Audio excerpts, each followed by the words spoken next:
Hey, Carl.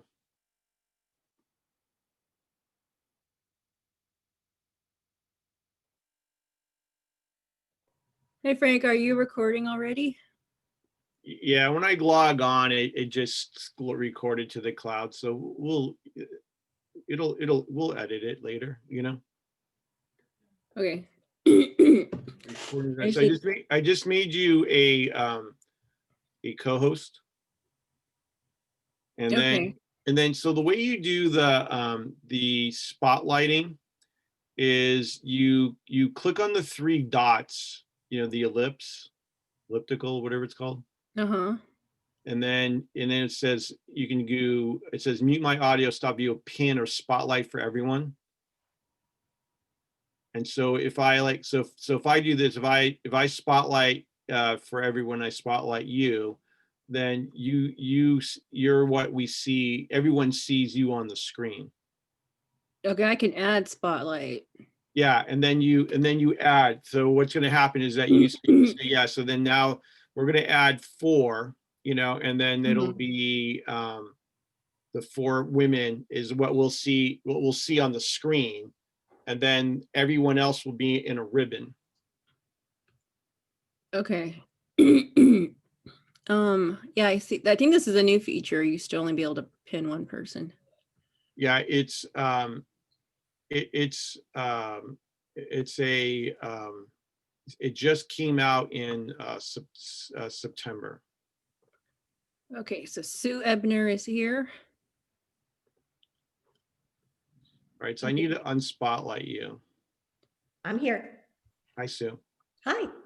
Oh, I can remove it. I removed it. Okay, Hello. can you add Sue then as a spotlighter? Yes. Spotlight. And Okay. then, yeah, so then, hey, Sue, how you doing? Great. Hi. You're the only one here. Yeah. Nice, nice wall art. Thank you. They're actually from India and they're shutters. Oh, Yeah. nice. I thought they were doors, you know, doors or windows. And they open up as mirrors. Very cool. Oh. Very cool. And then as the juxtaposition, they're above a very radical modern buffet. Yeah, very modern. Yeah, yeah. Cool. Very Hi, nice. Carol. Hi, Sue. It's nice to meet you. So what I'm trying right now is I'm actually standing up. And I don't know if that, to me, for me, it works. I don't know if it works for you, but I know that and as I'm having people, I'm going to have them flip around so that way I can do it myself. Yeah. But then what I'm going to do is I'm going to have to transition to sitting down. And I don't know how easy that's going to be, but I could practice it right now if you're okay. Yeah, go ahead. Yeah, I'm going to do my thing. I'm going to welcome them and go right into, this is going to be a participative group activity event. And as a matter of fact, we're going to start with a group activity right now. And I'll do that. And then what I would do when they're finished with that, then I'm going to very quickly see how I can do this. Because I actually have my computer on a stool on a, let's see, how can I do that? Making it pretty, not too, maybe I'm just going to have to very quickly move this down like this, get this off, bring my chair around, and sit down. Or maybe what I do is while they're doing that spinning, I can do that. Oh, that's what I'll do. When they're doing their high fives and all that sort of a thing, then they won't be watching me, because hopefully, Carol, you can have everybody see each other then. Have everyone see each other? Okay, well, this is set up as a me. Oh, do you want to unspotlight? Yes. So I think for the opening, you can spotlight me as the welcome if you want. And then I'm going to go right into the activity. And then I would have everybody, so they're going to be high-fiving each other and applauding for each other. And then when that activity is over, then what you can do is do the spotlighting and put them on mute. Is the activity in the breakout rooms, or is that something different, No. Frank? It's going to be right here. Okay. Do we want to leave a message for everyone in the waiting room and let them know, like, hang out until like, Yeah, so far, 6:10. so what I did so far, I said, thanks for joining. We'll be with you shortly, because some people joined at 5:42. I said, we have more than 100 guests tonight. We're excited to get underway. And then that's the last I've sent to them, Carol. okay, so you've been sending the meetings. I can't see the messages that went out already. Yeah. Okay. So there's 17 people in the waiting room. I'm looking for our speakers, but our speakers aren't coming. Oh, we can set the chat so that the chat is only visible to the hosts or to everyone publicly. Yeah, right now it's everyone in the waiting room. So for the chat box, the chat room, we don't need to see that. We're going to have Carol, you and Frank monitor that. Okay. I don't want to see the chat room. I don't want them to say, this is the most boring thing I've ever been to. I could be watching Netflix. I have never seen any chat like that. Mhm. Who are these women? All right, so Frank's already left some messages for the wait room. Yeah, I'm going to leave another one right now. And there's just 3 more people we need to add and make, I guess, is it guess? No. So we're just going to invite them into the room, and then we'll spotlight them. But we'll start with, like, Sue wants to start with her only. So we've got her set up, and then we're just waiting for the speakers to actually attend. But we'll let them in. We'll let them in first. So when people come in, they can all see each other, right? If they have their computer on, yes. I mean, if they have their camera on, yes. Yeah. All right. So then they're all there, and then I'm going to start, but everybody will still be on the screen so they can see each other for that activity. I'll do a very quick welcome, and then I'm going to go right into the activity. Perfect. And then when that activity is over, and Carol, what I can do is I'll say, here's the instructions, and in a count of 3, and I go 3, 2, 1, Carol is going to take off mute. And that will I can only ask them to unmute themselves. I cannot forcibly unmute them. We can mute all. We can mute all, but we can't unmute all. It looks like you can only ask them to unmute themselves. All right, so then I will ask them. Oh, I'm glad we talked about this. So I will ask them to unmute themselves. Yes, there's a button, so I can add the setting. It says ask all to unmute, so that sends them a little pop-up window that says, you know, the host is asking you to unmute yourself. But it's up to them. They can still choose not to unmute. Yeah, exactly. But what I'll do is I'll go, we know who's not unmuting. I'll do something like that. So what I'll do is I'll say in the count of 3, then I'll say I'll go 3, 2, 1, that everybody take off mute. And then I want to hear applause. I want to hear yahoos. I want to see high fives among each other. And then we'll just let that go for a little bit. And then I'll go and I'll say, all right, everybody come back now. And then you can put everybody on mute.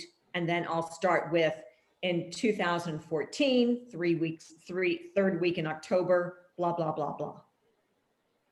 Okay, and Frank, are you doing the spotlight on the 4 people, or am I doing that? And that's after the activity? Yeah. Oh, Mandy's here. I've been waiting for everybody to show up. So let's get Mandy in. So in the beginning, it's just Sue who spotlighted, and then we do the activity, and then you start off again. Right. And then I just have an overview of how the program started. And then I do a very quick introduction of the 3 ladies.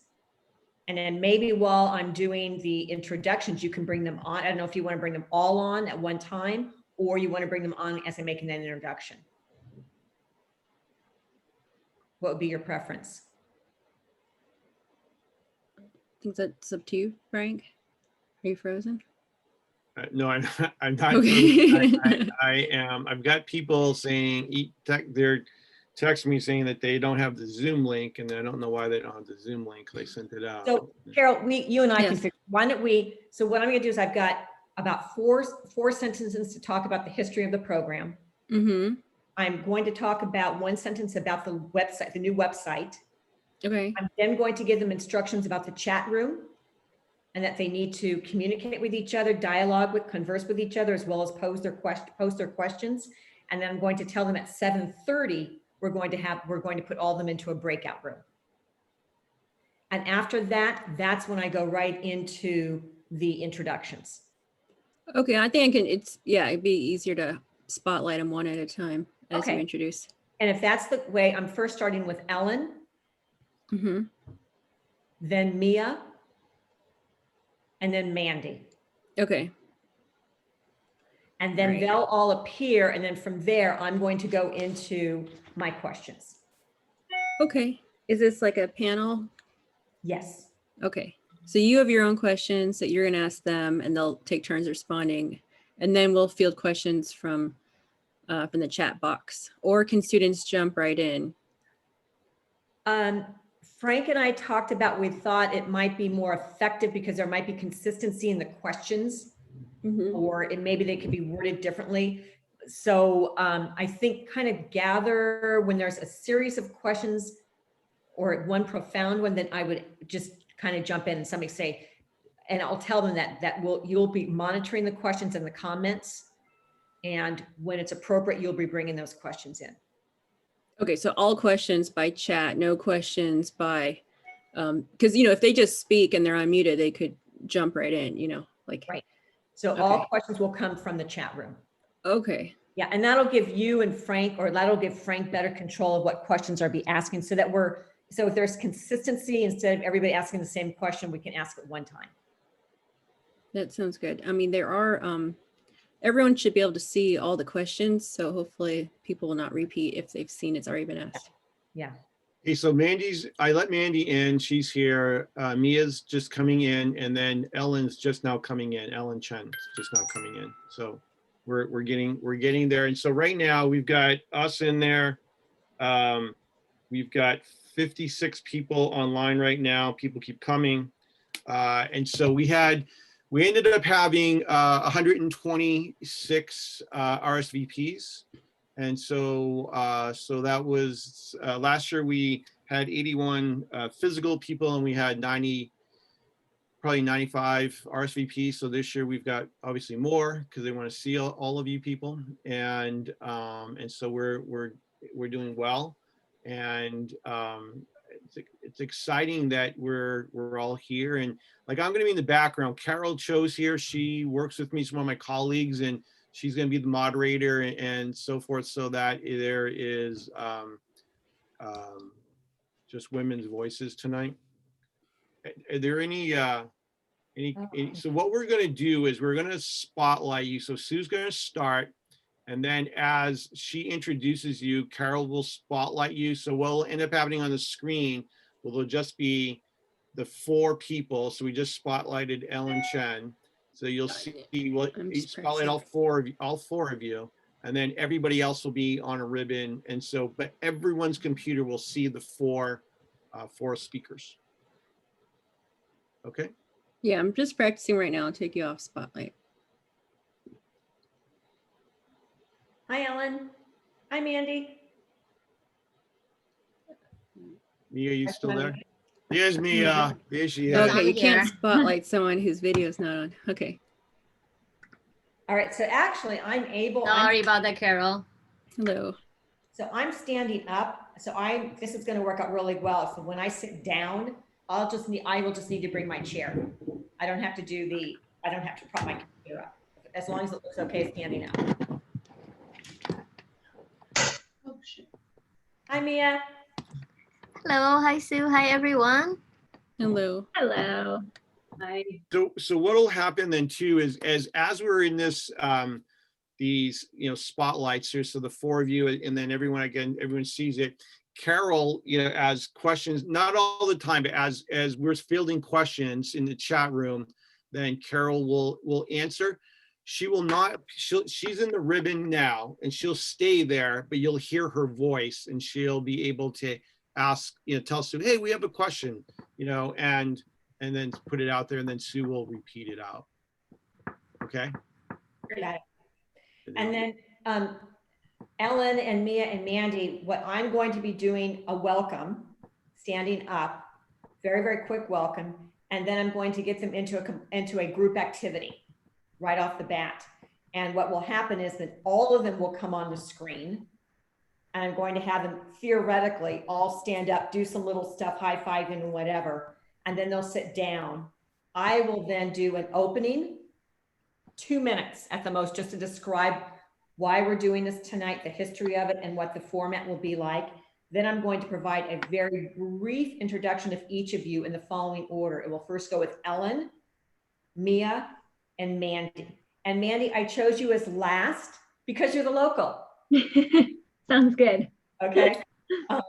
And ladies, my intros, I'm not saying, I'm just talking about what your degree is in, which I think is very important for the students, particularly for the students to know what school you went to.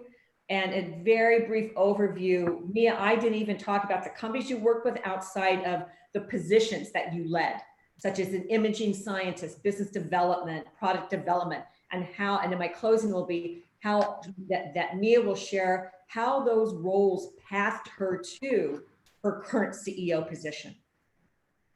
And Mandy, the same way. I'm talking about your degree in theology and philosophy, and that you are a subject matter expert, that you are now global, over 68 countries, and that you are going to speak to what inspired you to launch MOPS International, and we'll be talking about your exponential growth.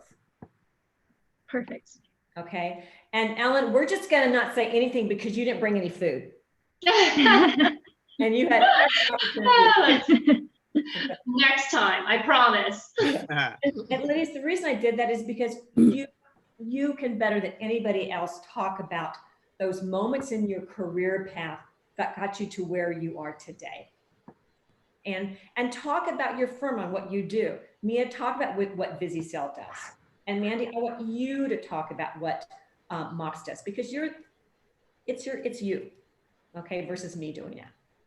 Perfect. And when you've done, and then we'll go right from there, we'll go right into our questions. And then at 7:30, Carol will come in. We're going to put everybody into the breakouts. And during those breakouts, everybody needs to, within 8 minutes, because we need to give time for people to go in and out and come back, whatever, is to talk about what were those moments of inspiration? What did they hear tonight? What was that aha moment? And then they'll have one spokesperson that will speak, that will share that out. And then when that is finished, I want to ask all the three of you to share what your aha moment was tonight. And my thought on that is that you were equally learning from each other tonight, something that you heard or that you shared with each other. And I think it's just also really good role modeling that, oh, they're also learning from each other too. They can, that you still can learn. Right. So that would be our ending. And then I just have an ending, which is just a minute or so. Great. Okay. Are you guys ready? Oh my gosh. Whoa. How do I look? How's my hair? Here, You look awesome. yeah, Great. Good? yes, the hair looks great. Fantastic. You know, if you would have seen me 30 minutes before. Nice. All right, Carol, so then we'll Yes. let everybody in. Why don't you let Okay. everybody in and then set it so that as people come later, they don't go through the waiting room. They just Yes, get, I can turn off the waiting room now. Okay, I'll let them all in now. thank you. So they're there and they can see me. Yeah.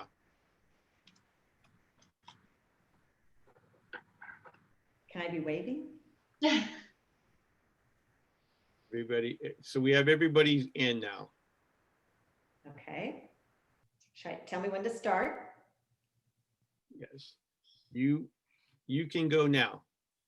Welcome, everybody. We are so pleased to have you join us this evening to what we think is going to be a very engaging, dynamic evening of activity. And yes, I said activity. to start off this evening, I want all of you to stand up. And Carol, can I see them standing up at all? Can you bring them on screen? You should be able to see all the participants on the side. They're standing up. They're in the ribbons. They're Yep. standing. Yeah, They're yep. in there. So everybody's standing up. I'm taking Frank and Carol's word for this. Yes. So I want everybody to stand up. And I know this is unusual for Zoom. So that means if you're wearing pajamas, if you're wearing Lululemon pants, yoga pants, or running pants, own it. It's okay. So what I want you to do, I'm going to give you some instructions. Are you all ready? I want you to all turn to the right. I want you all to turn to the left. I want you to roll your hands up and down and up and down and up and down and up and down and up and down. And on the count of 3, we're going to have a 3 countdown.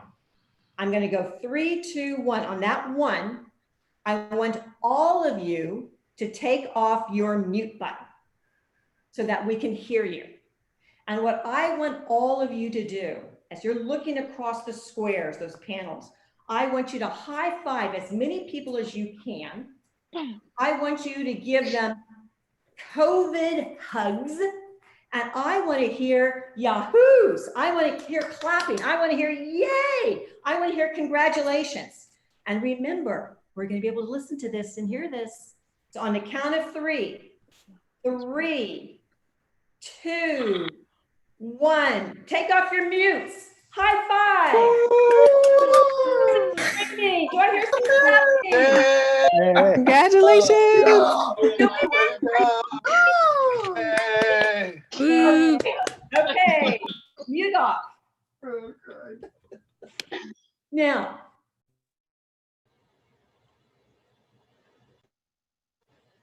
Oh no. She's on mute. Oh no, she's on mute. Hold on. She's on mute. am I on mute now? You're good. You're good. All right. So the reason that we had you all do that tonight is because you had a choice. You could have easily popped some popcorn, gone to your TV and watched a Netflix. Emily in Paris, Luther, it's the big thing right now. Or you could have gone onto Amazon, watched Amazon. Or you could have done your homework. But all of you instead chose to be here tonight.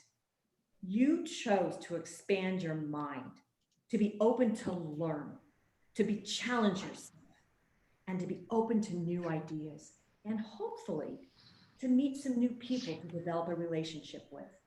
So to all of you, I applaud you. Congratulations. Okay, in 2014, in the 3rd week in October, coincidentally, we're in the 3rd week of October, Montclair State University, which is located in New Jersey, launched what they called the Entrepreneurship Week. And the mission of that entrepreneurship was to be able to support and nurture women entrepreneurs. Now, in support of this now, which is a global initiative, last year, Point Loma Nazarene University, under the leadership of Frank Marshall, who is our Associate Dean of Professional Business Education and the Associate Professor of Management, also said, we're going to launch our own Women Entrepreneurial Conference. So welcome to the 2nd Point Loma Nazarene Women Entrepreneurial Conference. The goal of the conference is to inspire you, is to engage you, is to have you think out of the box so that you can start to broaden your relationships, your network, for you to be bold and for you to be successful entrepreneurs. To even further that, Point Loma Nazarene University is launching an entrepreneur website. And the goal of that website is to be able to support collaboration across the campus so that you have the ability to support each other, to challenge each other, and to celebrate with each other's successes. The whole concept here is support and inspiration and inspiring of entrepreneurship. Similar to all Zooms, you have the ability to communicate and to collaborate tonight in the chat room. And we want you to do that. We want to encourage you that. So if you have a comment from what one of our panelists is saying, or if you have a question, post it in the chat room. If you see somebody else writing something in chat room and you have a question to that, or you have I agree with that, or have you thought about this, post it. So what will then happen is Frank and Carol are going to be reviewing your comments, your questions, and then they will be posing those questions or bringing those comments to us, to the panel during our conversation. At 7:30, we're going to organize you all into breakout rooms. There will be 10 breakout rooms. And at that time, you are going to be, well, you know what? We're going to wait to tell you what you will be doing during the breakout room. So with that said, we ask you to join us to a conversation this evening. I would now like to introduce you to our panelists. And you know what? They're amazing, extraordinary, and exemplary women entrepreneurs. Our first is Ellen Chen. And Ellen is the co-founder and the CEO of Mendocino Farms. Ellen has a degree from UCSD in economics. And after she graduated from UCSD, she went to serve at Entr Consulting. And while she was there, she was responsible for leading growth and strategic initiatives for their Fortune 100 companies. After that, she then went to lead and to execute marketing strategies for, again, very prestigious companies with a very well-known national advertising firm.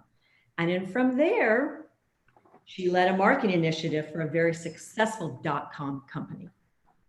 Ellen is going to share with you her career progress and how she started Mendocino Farms. Our second panelist, Mia Fu, is also co-founder and CEO of VisiCell. Mia received her Business of Science and Biomedical Engineering, a master's in Medical Device Diagnostic Engineering from USC. One more degree we have to go now. She also received her master's in Business Administration from UCSD from the Rady School of Business. Throughout her career and the organizations that she has worked with, she has served in various leadership roles, from being a project manager, a product developer, an imaging scientist, business development. And Mia will share with you how those roles, how those critical roles in each of those organizations has pathed her to being co-founder and CEO of VisiCell. Our last speaker is named Mandy Ariotto. And Mandy is the founder and CEO of MOPS International. Get ready for this. Mandy has her Business of Arts in Theology and Philosophy from Point Loma Nazarene University. Mandy serves as a voice of one of the most influential parenting organizations around the world. As a matter of fact, her organization is throughout more than 68 countries. She speaks as a subject matter expert on numerous news stations and TV shows. And she's going to speak to what her inspiration was in launching MOPS, and also going to be talking about the exceptional growth that they have been experiencing. So ladies, good evening. So great to be here. Thank you for having us. You are so Great welcome. to be here as well. So I would like to first each of you to share, I just gave you a glimpse of what your career path was, but what I'd like to share with, what I would like for you to share now with each other is, out of your career progression, what were those key moments that led you to the next moment, that led you to the next moment, to where you are now as CEO of your own companies? And Ellen, you can start. Well, thank you for having me. And Sue, when you actually talk about my past, it sounds so much better than what I feel like I've done. So thank you.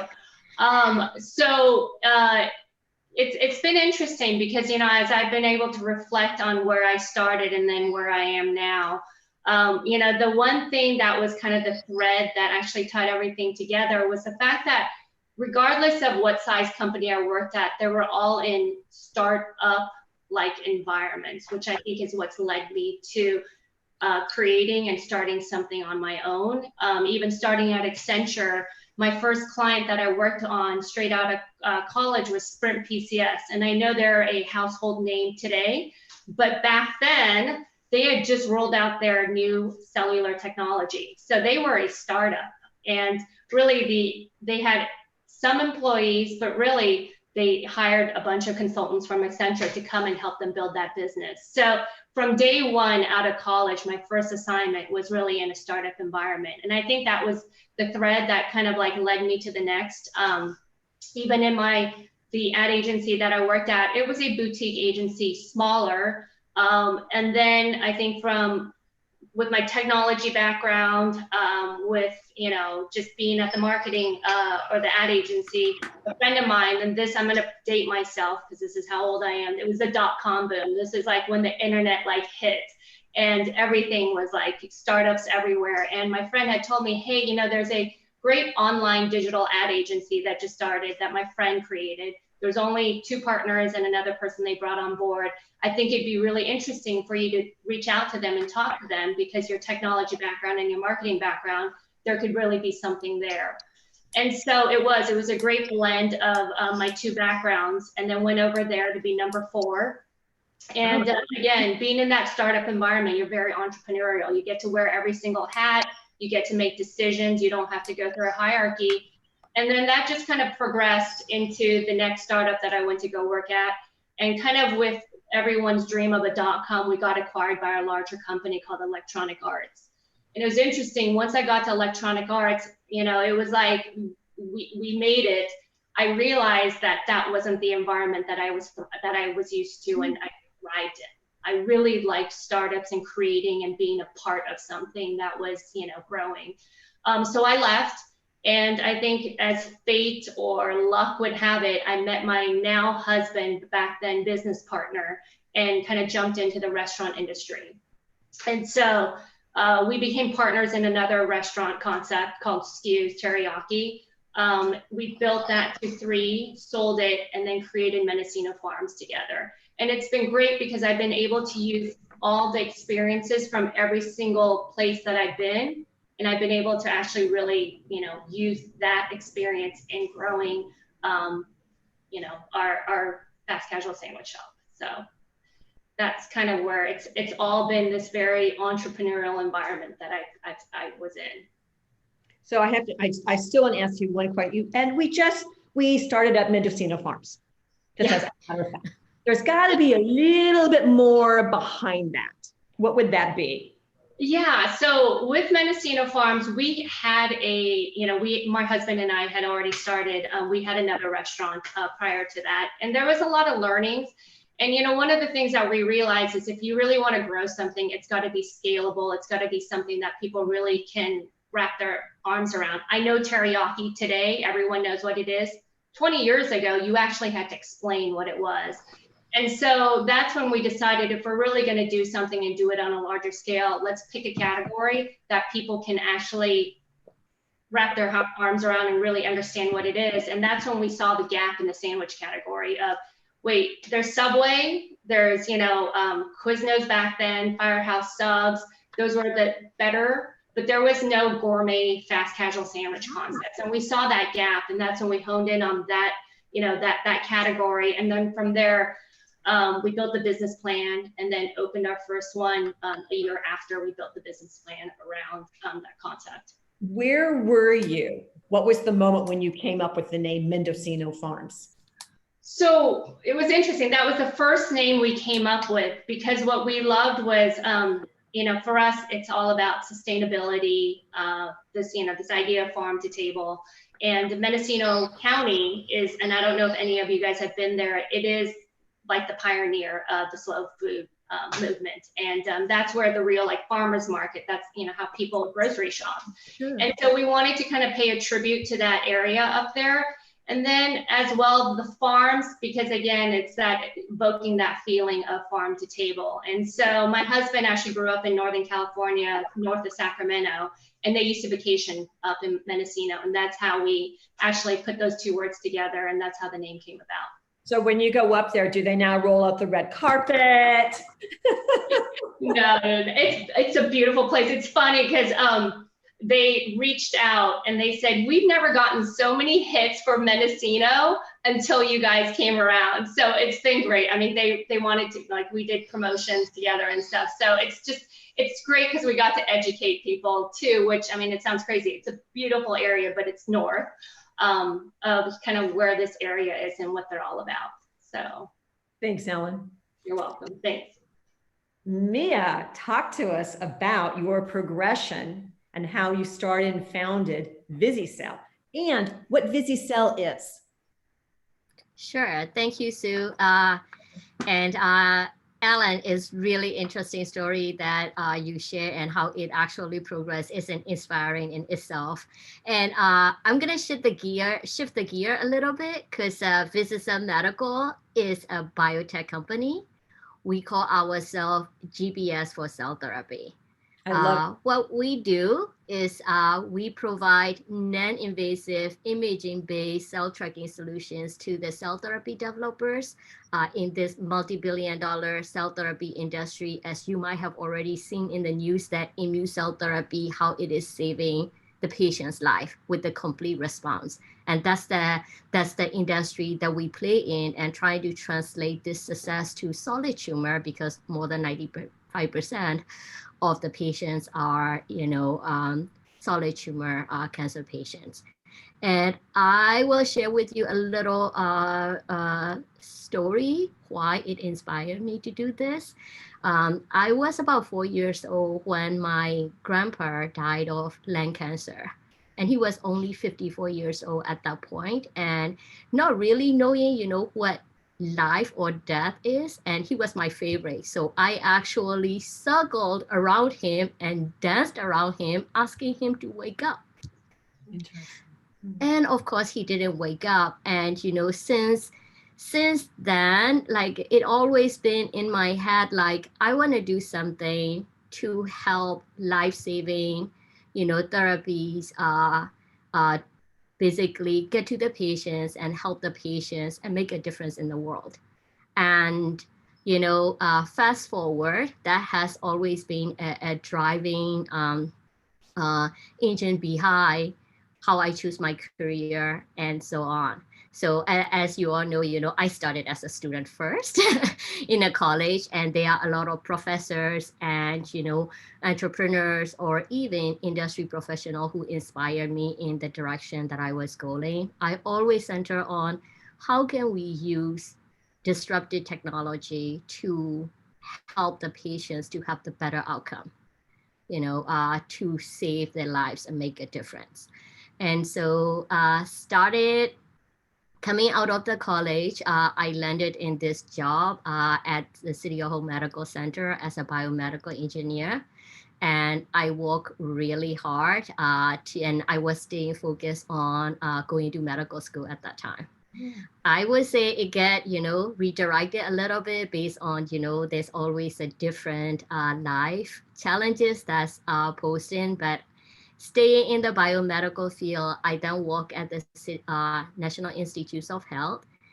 And what I really found is that there are so many innovative, disruptive technologies that we developed in the lab at the university and at the school. The gap is actually taking that to the patient because of that, that crater, you could say, that bridge that is required. So I did my MBA and basically, get involved with the startup and organization. As Ellen mentioned, startup entrepreneurial environment is the best way that you can put your skills to it and then see the results out of it. And so get involved in the startup, learning about business development, really taking the product to the market. And now combining all of these together and, what works during those experience and found the VisiCell Medical together with my colleagues from the Rady School as well as others that I have become friends with along the way. So that's the career progression of where we are today. Thank you very much. Mandy, share with us your career progression and what inspired you to create and to bring to the world globally MOPS International and what MOPS means. Awesome. So I went to Point Loma, and when I was there, one of my professors gave me a couple of pieces of advice, and this came right after she had helped me get my first internship. And she said 2 things. 1, get really, really comfortable networking with all sorts of people who are different than you, who are in different business spheres than maybe you're even familiar with. And she said, network, but not with the goal of getting anything from them, but from just becoming friends with them, from gaining new friendships and learning from them what their experiences have been. So ask good questions. And then the other thing she said was to get really comfortable interviewing for jobs that are well above your experience level. And so that first internship that she got me turned into a full-time job pastoring at a church in San Diego. And then from there, a friend who I had met through networking. Sorry, did you want to ask a question? Church. It's down in Chula Vista Presbyterian. Okay. So from there, I was there for a couple of years. And then after college, a friend who I had met at a networking event in San Diego a couple of years prior to that was working at MSN. And she was overseeing all of their digital strategies. And she said, hey, I'm about to get a promotion. Would you be interested in applying and interviewing for this job that I currently have?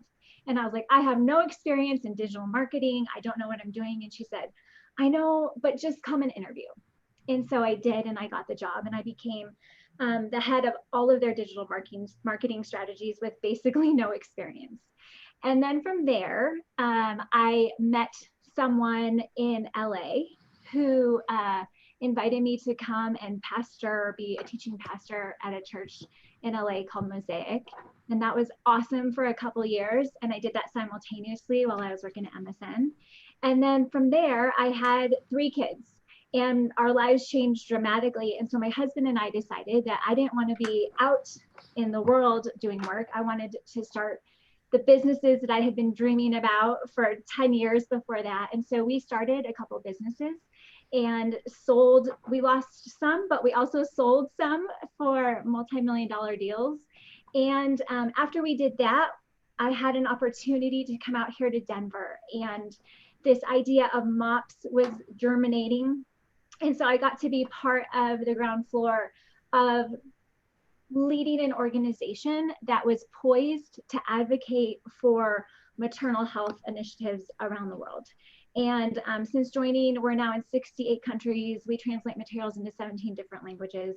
And we gather women together in communities and support them with leadership training, job training, parenting, all the tools that they need to be a good parent. Because what we know is that all of the surveys and all of the studies that come out of all of the government agencies say that when you raise a woman, a mother in particular, out of poverty, she raises the whole community. And so we are pointing to root causes that have exponential impact. When we impact moms, we impact the community, and that impacts the world. So that's why we feel like our work at MOPS is so essential. And MOPS? MOPS stands for Mothers of Preschoolers, and it's a totally lame and antiquated name that we're rebranding, but it was with the organization when I kind of jumped on board at the early stages. So I acknowledge it's lame. It's branded, but it's working, right? Yeah, exactly. Doesn't really matter. So what I heard from all 3 of you is that it was a progression. It wasn't after you had your degree, boom, I'm going to go start this company and it's going to be X. Is that it was very much of a step. One thing led to the next, led to the next, led to the next.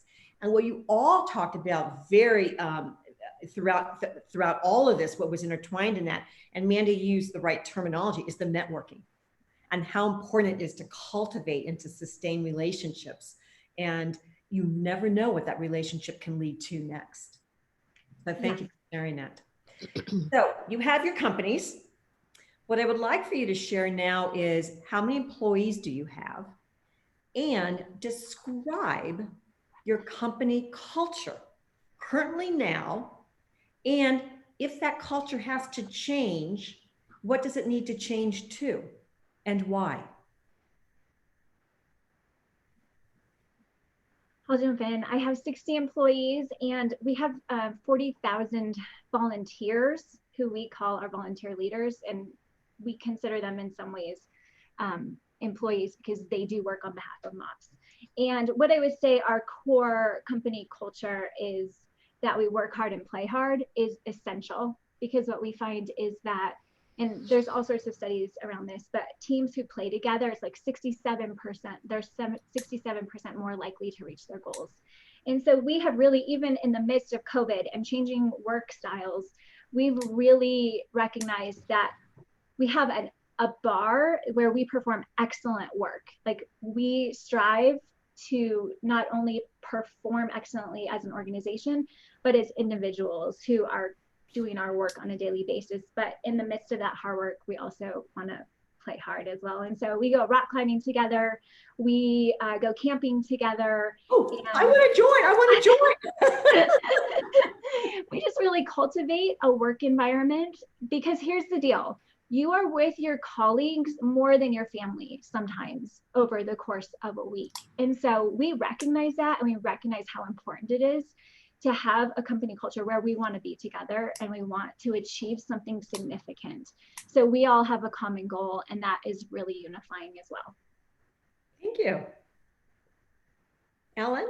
So we had pre-COVID over 1,700 team members. And then unfortunately, when COVID hit, we had to lay off and furlough. And I think we're back to about 1,100 now. And I will be honest, I didn't share this, but I actually stepped out of the day-to-day this year. And so now I'm on the board and an advisor. So that's where, if I don't know the exact numbers, but yeah, we had a really large team and still continue. We're starting to bring a lot of the team members back. But in regards to our company culture, so one of the, when you talk about purpose and why we built this company, and I know for everyone, they say, oh, restaurants, you sell food, right? Your sandwiches and salads, that's your product that you sell. We believe that we have a higher purpose, and that purpose is to sell happy. I know it sounds totally cheesy and a little bit kumbaya. I don't know if any of you guys have ever been into a Mendo, but if you go in, on the walls, it'll say eat happy. And that's the product that you are actually getting when you walk into our restaurants.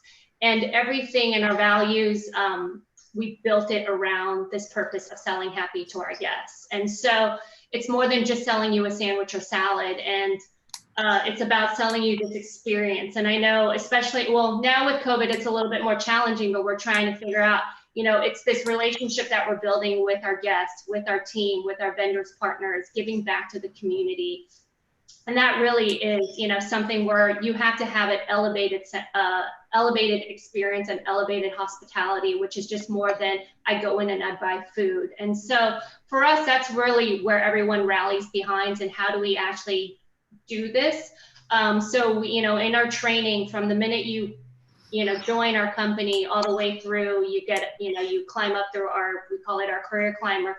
There's ways of how we train it so that the culture continues to live as we grow, because it's challenging. And, it's one of the things that we, work on very, hard, is how we scale that culture as we scale and go from California to Texas and the next door, the next state that we're in.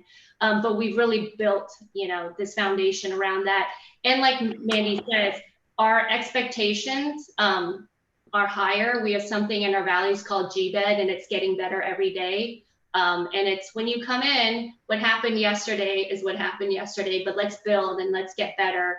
And it could be the simplest task, like wiping down, the table. How do we do it in an extraordinary way? And I think with the purpose, when you talk to our team members, they love that there's more than just them coming in, selling a sandwich and collecting a paycheck. There's this higher purpose of giving back to the neighborhoods that we're in. GBED is amazing. I'm gonna borrow that if you don't mind. Please.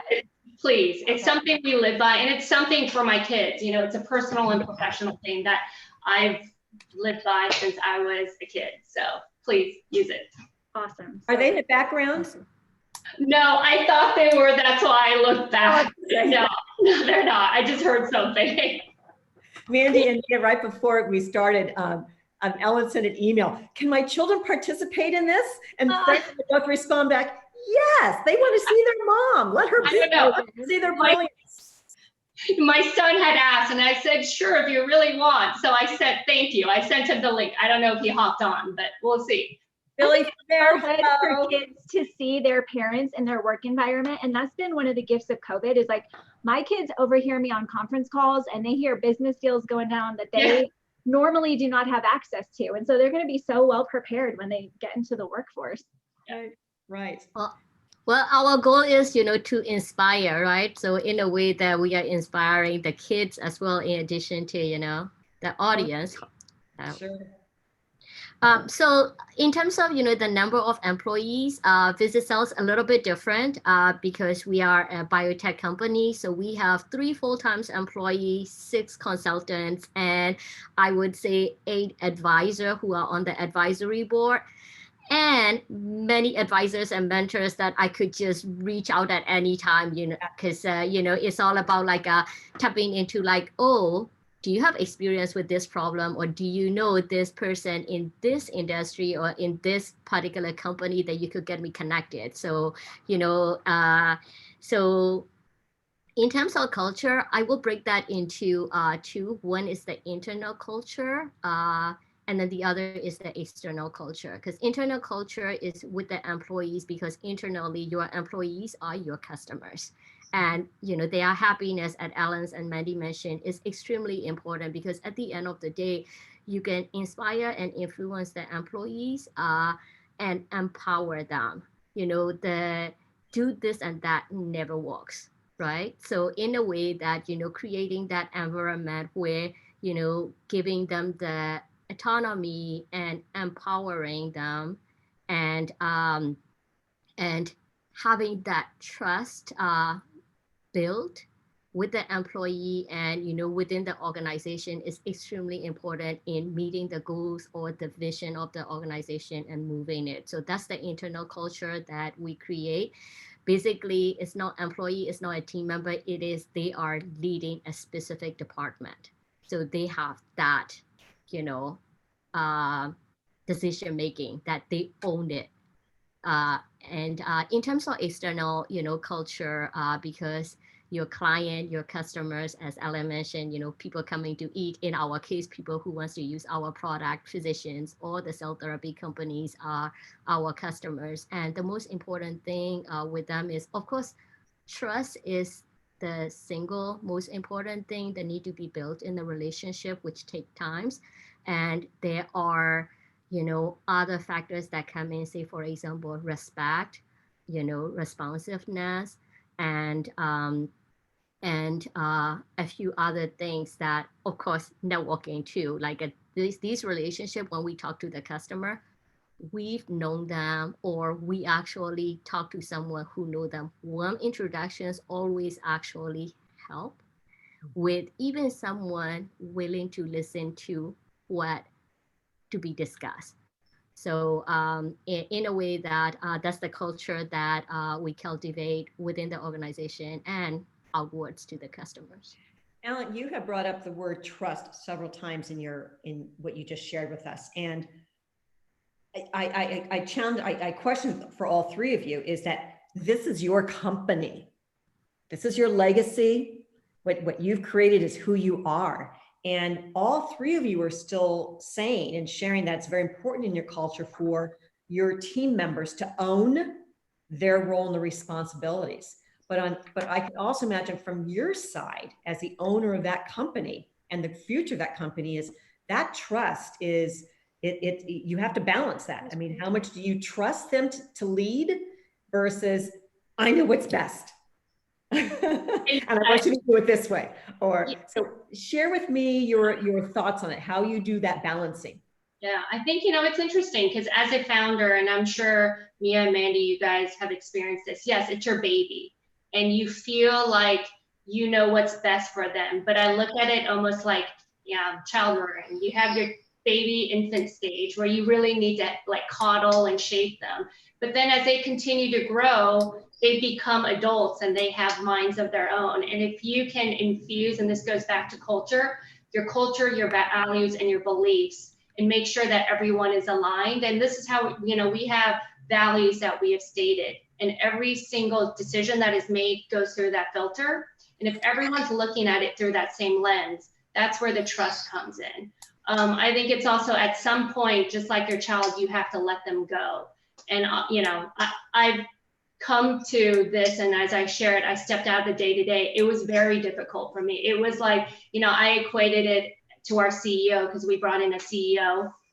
It's like marrying your child, you know, your son or your daughter off, and they're going on to their next stage of their lives. But I hope that, you know, both my husband and I made enough of a strong impression, and that the values that we created and that foundation we built is strong enough to be able to continue for them to grow on their own. And they've done a phenomenal job. Like I said, I'm on the board, I still talk to them, and the decisions that are made are all created through the filters that we, again, created together, and that's our value system. And so I can't, I mean, unless something crazy happens, they're doing it better than what Mari and I created. We always say, you know, Mendocino Farms is bigger than the two of us.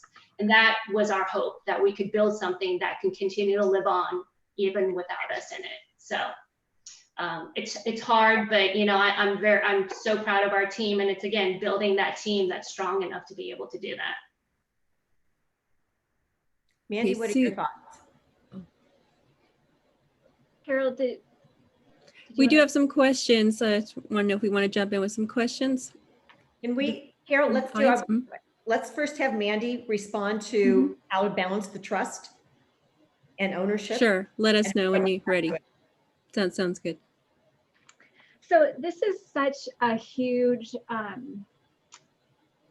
responsibility as a leader, I feel like, to cultivate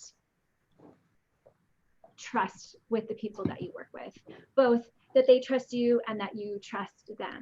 And so as an organization, even today, we had an all staff Zoom call, and I said, what are you hearing? What do I need to have on my radar for the next 6 months?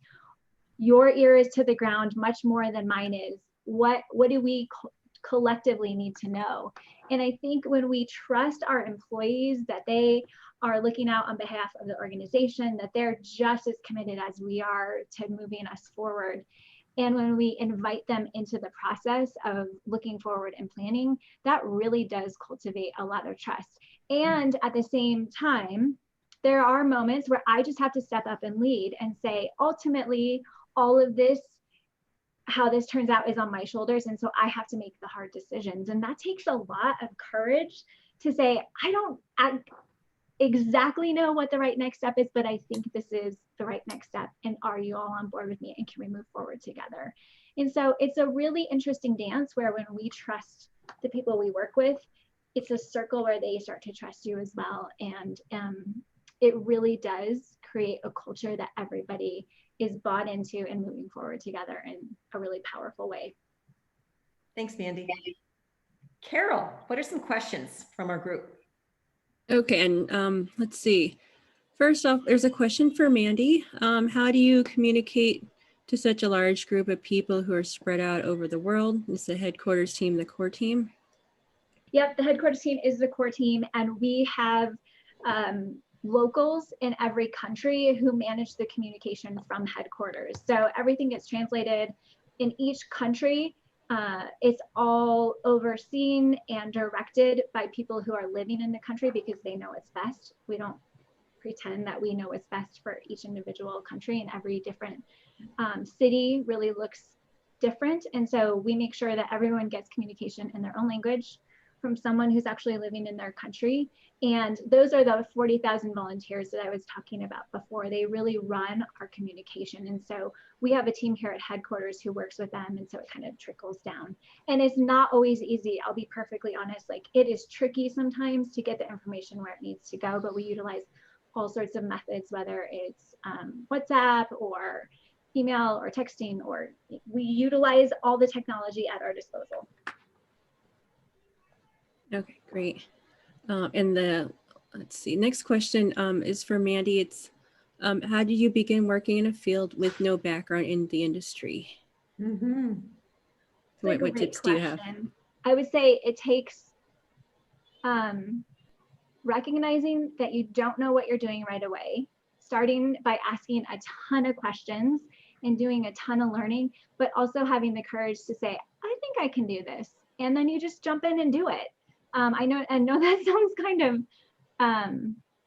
naive, but what it is just having the courage to even show up in the first place, to really work your tail off, to do excellent work, to gain trust with the people that you work with. And also to admit, I don't exactly know what I'm doing, but I'm going to work really hard to learn. And when you say that, I don't know what I'm doing, but I'm going to work really hard to learn. And then they see you working really hard to learn, that goes really, really far. And so I, in my hiring, would rather hire someone with the right attitude and go to attitude like they are in it and they're willing to go for it, rather than someone who has a ton of experience, but they're just kind of like, it's just another gig. Like, it's fine. Okay, great. Do we have time for some more questions now, Sue?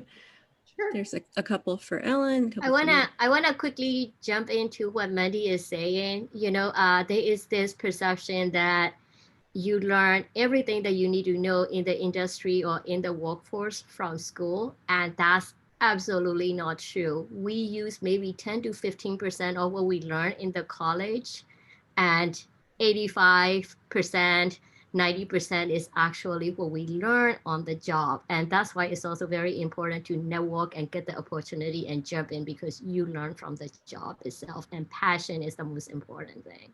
Okay, Ellen, you have to go lightly with that. I'm sorry, Mia, you have to go lightly with that because we have Associate Professor Frank Marshall right there on our clip. Very true.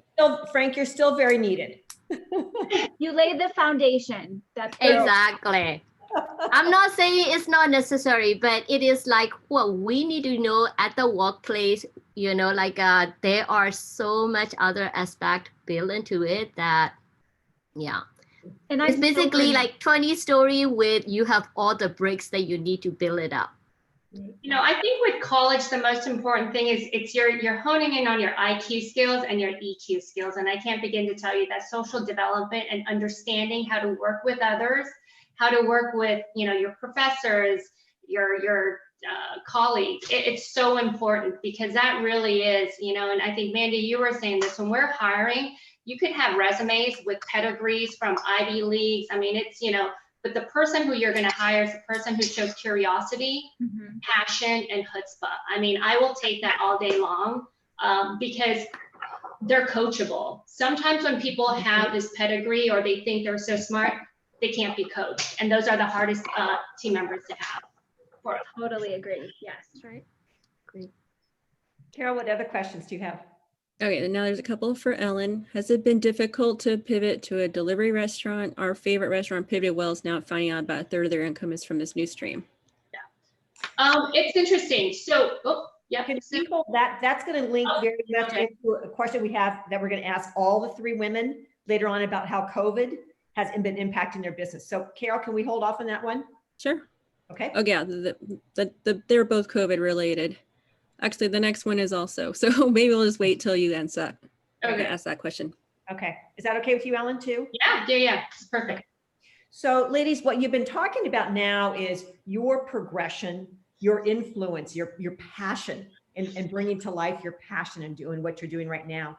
And you talked about how you've created your culture and what type of people you look for. So let's get into some of the brick and mortars now. And that is financing. So share with us how you financed your companies, what finance mechanism, who you went to, what were the challenges, what was the learning, how did you secure all of your financing in order to be where you are now and going forward? Oh, look at that. Ellen, if you would have seen I'll start. Expression. Yeah, no. It's definitely, very well. It's you know, financing was really important for us in order to scale and grow. That, you know, we definitely had to look outside. Initially, Mario and I financed it ourselves. And so that was kind of like the pre-seed, I guess, round. And then we had an angel investor who came in about 2 years after we started. And we were, again, it's all about networking, right? Our lawyers had reached out and said, hey, there's this CEO from this concept out in New York called Chopped Salads, and he's interested in meeting with you guys. And he's coming out to California. So do you guys want to have a coffee, meet and greet with him? And so we did. And we met with Nick. Nick was great. He was an amazing mentor. And he ended up investing in us in 2 years in. And so that was amazing. It allowed us to actually grow to, you know, open up 2 more restaurants. And after that, my husband and I really had a conversation about what is our next step? Do we want to do this slowly with our own capital? Because we were making money and we had cash flow coming in, which we could have, probably would have only been able to open 1 restaurant to 2 a year. Or do we want to be able to really scale and grow quicker, but also bring in, you know, more people into the fold, you know? And so with that, if we were going to take that route, we would have to look for, you know, somebody to come in and put in more money. And so we actually ended up getting money from a private equity company called L. Catterton. They're out in Connecticut, a really great group. And they were a great partner for us to have for the first 5 years, because they allowed us to do what we needed to do versus the pressure of a PE company wanting their return. I think we were also doing very well, so that they were happy with what we were doing, and they kind of left us to run the company and to grow it kind of at our pace. But like any PE company, they need their ROI. So we had to go out, and they put us back on the market in 2017. And so that was a really interesting process, because at that point, I mean, I talk, you know, my thing, I call it, you know, now we're playing with the kind of like the big boys, because we're talking about valuations that I couldn't even imagine, you know, like 10 years ago when I started this thing. And so that was definitely harder. But it was, you know, again, it really got you to reflect on your business, and it really made us, you know, like we did secure it. We found another PE company to invest in us, and that's who, you know, that's who basically owns us at this point, I guess, if you want to call it. They're really the owners of Mendocino Farms. But it was challenging, and it's interesting. I look back in retrospect. I was super unfortunate, because I don't think our process was as painful as what some people have gone through. And being female, I think it would have been even more challenging. You know, the blessing was that my husband was my partner.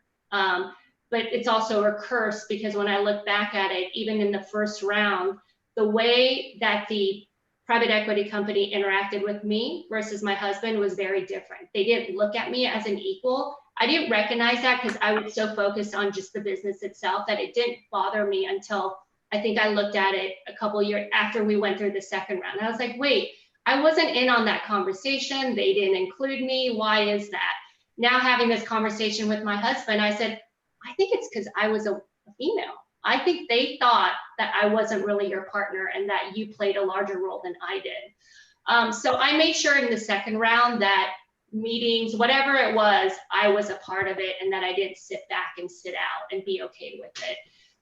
But yeah, so I, you know, it was a blessing, because I had a great partner. I have a great partner who kind of went, you know, got the deal done. But I think it would have definitely been more challenging if it was just myself, or if I had a female partner. Mia, what was your experience, and what is your current experience? So I am, you could say, like a somewhat traditional fundraising route for, you know, a biotech company. I would say, so right now we are actually raising seed fund. We are still in the middle of it. We are halfway into it, and I'm still trying to close, you know, the other half. So in a way that, you know, what business school really helped is, as I mentioned, like giving me the bricks to kind of, you know, build into the architecture that I would like. So in a way that it actually allows me to look at many different mechanisms of fundraising. So in this case, you know, I could do the equity round, that which would require me to put the valuation on the company. And as a 2.5-year-old biotech company, I feel like I can actually hit a few inflection points to create, even more value.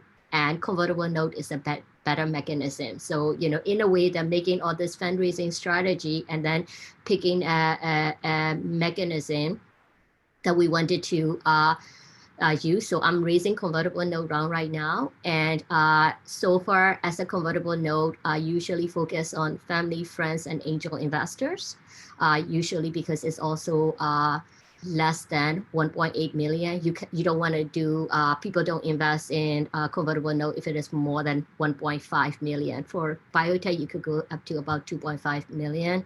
And what I have found that really helped is that a lot of mentors and advisors from the accelerators and incubators that I went through during the School of Management, it first created this in-kind services and advisor and mentorship that help us kind of navigate, because you definitely pivot, you definitely adapt, business model, and after talking to the customers and, payers and so on.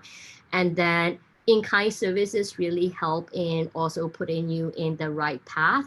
And the warm introductions are, especially during fundraising, even in COVID-19 environment, it's even harder because people are more risk adverse. So would you walk with someone that you already know, or would you talk to someone that, that is a personal introduction, right? So what I have found with our successful fundraising to date is through the warm introductions, or making that really great impression with an individual, following up and knowing them for almost 2 years, that actually trigger into a convert into the investment. So what I'm hearing again, it's cultivating those relationships and trying to secure those relationships.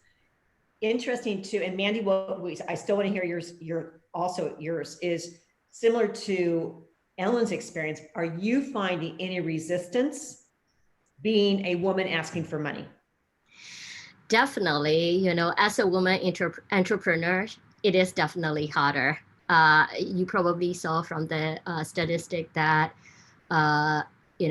back in 2014, only 3% of VC-funded companies are led by the women VC, women CEO, and it gets better. It's been, going in the right direction until COVID-19 hit, and I don't know if you saw it in this last Q3. Is the lowest VC funding for the female entrepreneurs since 2017. It's mainly because the VCs are now risk adverse, and women have fewer number of network of people that, can reach into. And similar situation with me. I have, it is hard as a female entrepreneur because of whom when to start with.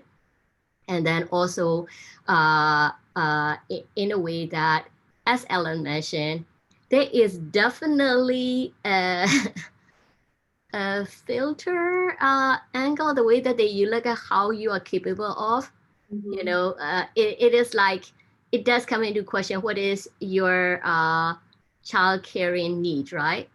They don't question if a man would have time for work or, dedicate to the company if they are helping with the, if they have a young kid versus female is different. So there's definitely, those bias that you do have to navigate with the fundraising or in the entrepreneurship. Thank you. Yeah, and I appreciate you sharing that with us too. Mandy, what has your experience been, and how are you funding your growth? So I've done all of it. I've bootstrapped, we've taken on angel investors. One tip that I didn't know about till I was actually in it, and we had a small business we were looking for a funder for. There's a lot of investors when you're looking for maybe smaller amounts that do pitch nights, where you can go and there's a bunch of entrepreneurs there who have a pitch that they present to a sea of investors. They're all there looking for companies to invest in. And so if you have an idea, you have the start of a company and you're looking for something like tangible to go to, those are great opportunities to just go and practice your pitch over and over, hone it in, start networking with all the investors that are there. So that's a really great way to start getting into different circles if you're looking for people to invest in your company. Right now, MOPS is an NGO, we're a nonprofit. And so we have a different revenue model. We just started as half, we have a membership. And so half of our revenue comes in from our membership model, half through we sell advertising. And so, well, about 40% comes in through that. And then we do still invest, we work with investors. So it's a different world, the nonprofit world, and it was a huge learning curve for me, but it's really interesting to think about different revenue streams in the nonprofit world, because that's actually very unusual to have revenue streams. Right. How did that come about? Wanting to be a nonprofit that doesn't have to go out and beg for money every year. So we just decided we wanted to have more control over our revenue. Great. I'm going to have to, I've got a board meeting tomorrow on a nonprofit. I've got to bring that one up, and I'm on the finance committee. Yeah. Thank you, Mandy. So we're now going to be focusing on COVID. How has this pandemic impacted your business? And we have a couple different categories. You can address them all, or just one which or two that really resonates with you. But it is, how has COVID impacted your innovation, your products and solutions, your revenue and growth trajectory, policies, procedures, protocols, delivering service to customers, strategic planning, and how are you going to move? How are you going to work going forward? And you only get a couple of minutes. That's a lot to unpack in a couple minutes. I'll jump in really quick, unless Ellen, you wanted to go. No, you go. So I know so many people have really struggled under all of the nuances and pivoting that's had to happen due to COVID. We as an organization have actually seen our greatest growth, and have really been able to use it in a way and harness all of the change to do things that we've wanted to do for a really long time, but didn't have the courage to do. And so we have gone from influencing 1 million moms to influencing 14 million moms. And we've really changed our entire model, because we were an organization that essentially relied on meeting in person, and we've completely shifted to a digital media model. And so we've gone through, probably, no joke, 20 iterations on our strategic plan, 30 iterations of a budget. We are constantly iterating. I would say every 4 weeks, we have a new plan in place for the next 3 months. And so it's really shortened our planning cycles. It's changed how we do business. It's changed how we interact with our customer. And it's also provided some opportunity. And I think what I've learned through this is, if you're willing to act fast, if you're willing to be smart with the choices you make, that really any disturbance in the market can be used as an opportunity. What are you hearing from your customers now with this change? They are happier than they've ever been. They feel more supported, and they feel like they're a part of a community in a unique way that I think partially the state of our world is cultivating. Just like, I need people, and I need them online, and because I can't see them in person. And so they're thrilled, and we actually have the highest customer service ratings that we've ever had. Congratulations. Thanks. Ellen? Yeah, when we created Mendocino, so sandwiches and salads are pretty portable, and we actually started in the base of a high-rise in downtown LA. So we did a lot of off-premise from day one. I would even call ourselves a catering company, because we were at that point almost 50% catering, 50% to go. So in terms of infrastructure and pivoting, we were already a to-go off-premise place that people were used to. So we didn't have to really pivot the food. I know a lot of people had to pivot their business model by creating markets and all these different things. But people were already used to us as a takeout, restaurant. In terms of operationally, the challenge was just health and safety, and working with a smaller team versus before we had really large teams in there. But in terms of operations with the food, and we didn't have to pivot.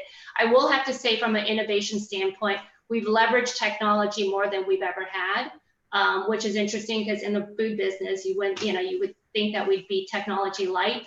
But we had already started really investing in technology and for ordering online, for third-party delivery. But what we ended up doing, and we had to fast forward, we had a lot of things in the pipeline that we were going to work on 2020, 2021. We literally just had to fast forward them. Normally we would test and pilot and make changes. But one of the things, and Mandy, you mentioned it, you just have to go because you have no choice. And I think that again was a blessing, because we would have sat on it for so long, when really it's actually something our guests want pre-COVID, post-COVID, before COVID, because I think convenience is king in this business. People just want their food the way they want it. And so we rolled out an app, we rolled out a technology which is curbside, but instead of calling when you get there, it geo-fences you. So the minute you hit our parking lot, it knows you're here and we just run it out. So it's contactless. So I think from an innovation standpoint, it's making us have to think outside the box, where restaurants are really in the box, you do the same thing.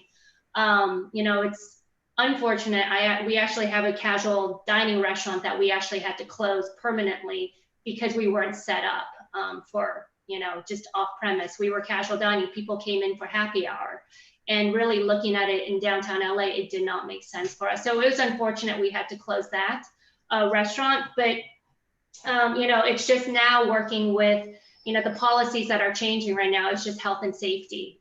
We really had to add in a lot of layers to protect our team, which is, the most important thing. I mean, they're doing to have to come in every day and risk your life to serve sandwiches and salads. I mean, it's incredible what they're doing. And so we really had to figure out, how do we keep them safe, and then how do we actually do that with our guests as well. So from a product standpoint, we had to work with our paper company to develop new things that would just make sure that the integrity of the food, is still there, but then it's also safe for our team to actually hand it off and for our guests to take it home. So I don't know if I touched on all the questions, but I think one of your things was about revenue and growth. It was interesting because we had no choice but to shut down, because that's just what we had to do. So from a revenue perspective, we are a little bit behind, but from a profitability standpoint, we are actually more profitable than we were with pre-COVID, just because we've had to learn how to be more efficient and productive. And again, that's leveraging technology. I mean, it's all the things that you thought you want to do, but you just don't have time to, you think. And then now it's forcing you to. So it's been really interesting to see that. And from a growth perspective, we had to slow down. I mean, we were on track. We were going to open up, I think it was 10 locations this year. We had opened up 3 pre-COVID. Then we obviously had to completely halt. And then our strategy on growth has just changed. We just opened up a location in Mission Valley down in San Diego just last month. And then now we're testing out our first ghost kitchen in Long Beach. And again, we've talked about it forever, but what's happening right now is forcing us to make that move quicker than we anticipated. So. Mia, how has the COVID pandemic impacted your business, the research, the development, customers? Yeah, definitely. So I would say, it is very similar theme. It's just different business and different industry. So we had to adapt as well. Like, as I told my team member and investors and advisors, we are creating contingency plan on the contingency plan on the contingency plan that we created. It's just because COVID-19 is so prolonged that we have to continuously listen to the market, the customer, the environment. And, you have to adapt in order to kind of respond to this challenging situation, which is also unprecedented, right? There is no such a situation exactly before for us to navigate through. So one thing that we did in terms of our offerings was that previously our business model was focused on service contract. And as you can imagine, service contract are about 9 months to 12 months of sale negotiation and closing. And that's just not possible when your customers' facilities are shut down, or they had to reprioritize their projects or reduce the staff member. So we did very similar to what Ellen just mentioned, just fast forwarded our product launch plan that we were planning for next year to actually Q2 of this year. And you know, when you actually have to do it, like there are things that you actually come out with minimal features that allow you to actually get out there. And so it actually helped us adapt our business model from service center and transition into the product center, you know, with like this fast forward opportunity. And we were able to sell our kits. We are a biotech company, but we have a research use only arm. So it actually allowed us to sell these kits to some of the customer that needs to use in the animal studies and so on. And that's generated some revenue. And then we didn't go so far as jumping into the COVID-19 vaccine or COVID-19 treatment. A lot of biotech company does that because there were a lot of grant opportunity and collaboration opportunity. But what we did is that there is this urgent need of the companies that are working on COVID-19 treatment, and they have the need for our technology urgently in terms of tracking their cell product or their product in the human patients and body. So in a way that we change our, you know, customer target a little bit, the customers who are focusing on the oncology field to the customers who are focusing on COVID-19 treatment, although we ourselves don't come up with the COVID-19 treatment plan. So those are a few things that we did.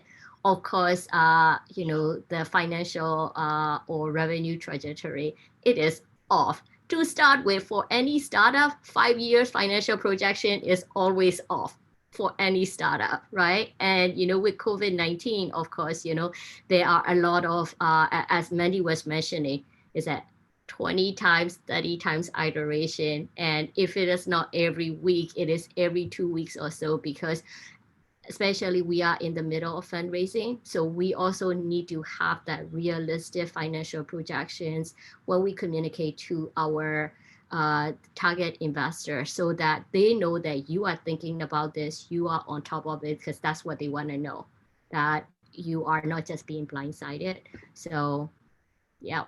Four words have come to my mind when I've listened to all three of you right now on how you have adjusted to it.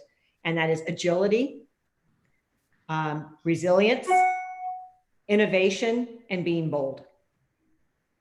And that's correct. How interesting that all of you have found new ways to move forward.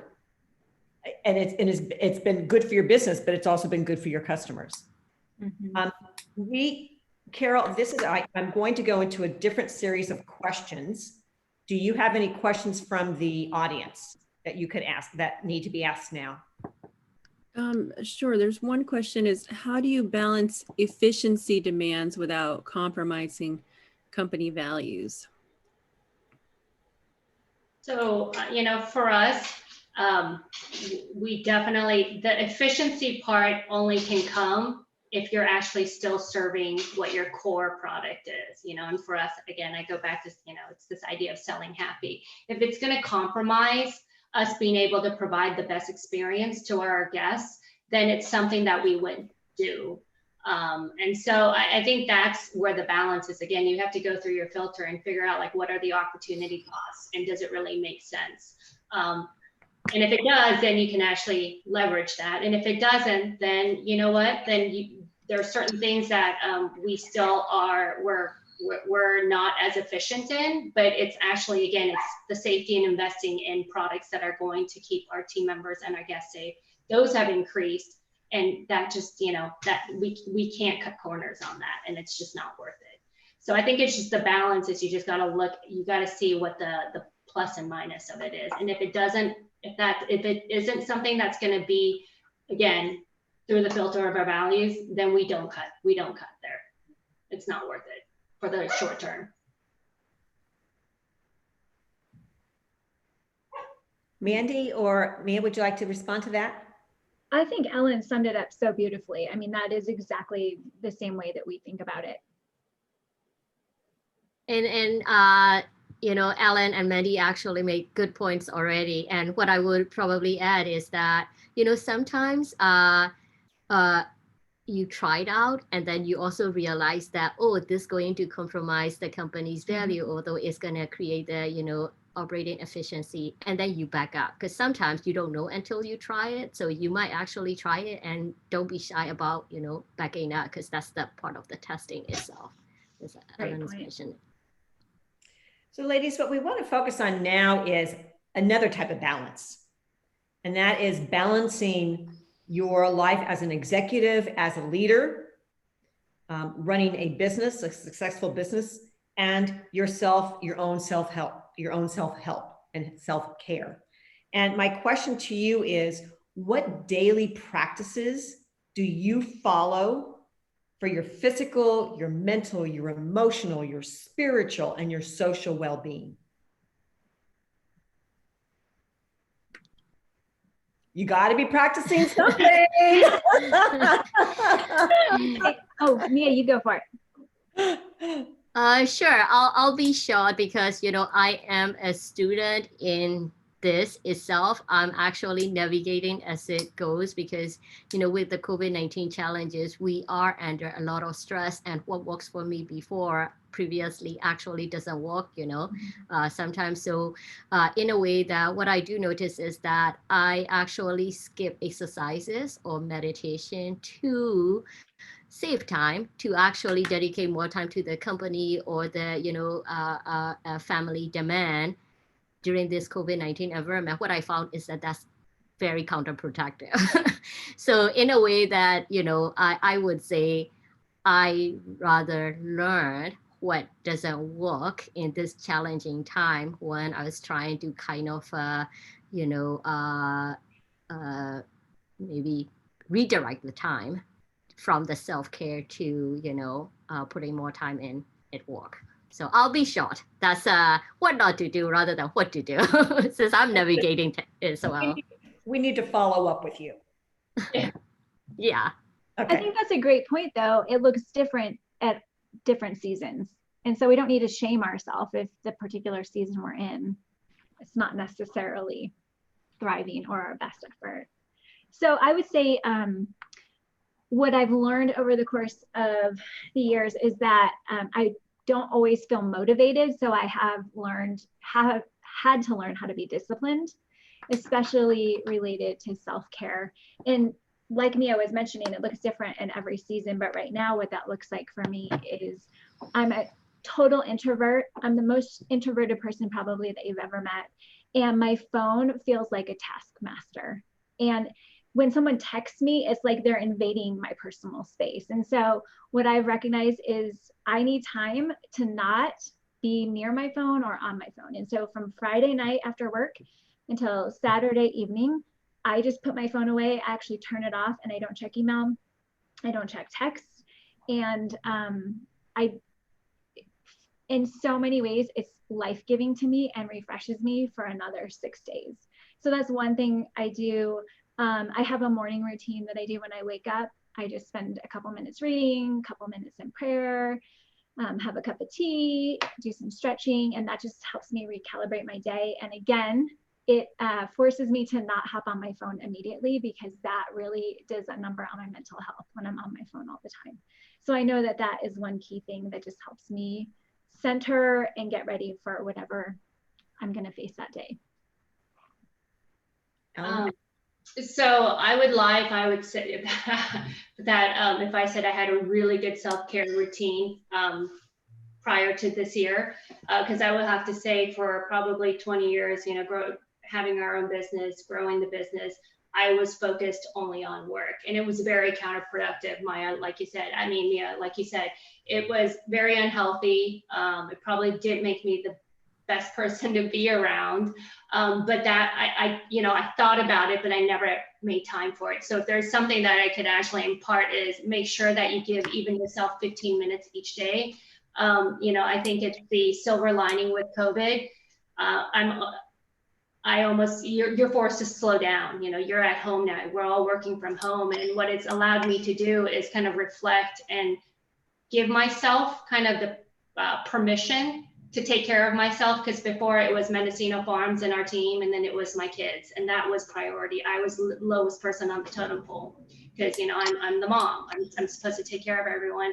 And I'll have to say this year, I've really been able to reflect and say, okay, I need at least an hour to myself. I wake up earlier and I'm not a morning person. So I force myself to get out of bed at least an hour earlier than I normally would, to have the time to go work out, do at least 5 to 10 minutes of meditation. This is something I'm working on. I'm not good at it. So again, I'm going to be very honest, but it's been really good. And then just creating time to write basically a gratitude diary of just simple things that, you know, I'm very appreciative. And it's actually puts me kind of in a space for when I get up, you know, to then kind of face the day, to kind of have more of a peaceful, focused mindset. And so it's been really good. I wish I did this pre-COVID, but it's something that I'm finding is really, I mean, it's great. My kids are loving me more because I'm not grouchy, I'm not mean. My husband and I have a better relationship. So it's been really interesting creatively, and what I've been thinking, I've been doing, I've had more space and time to do it too. So it's been good. Ladies, oh, I'm sorry. Okay.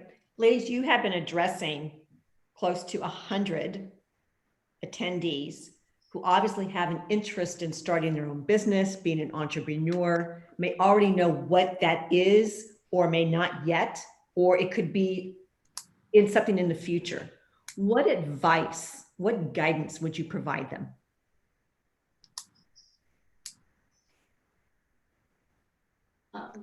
I'll go.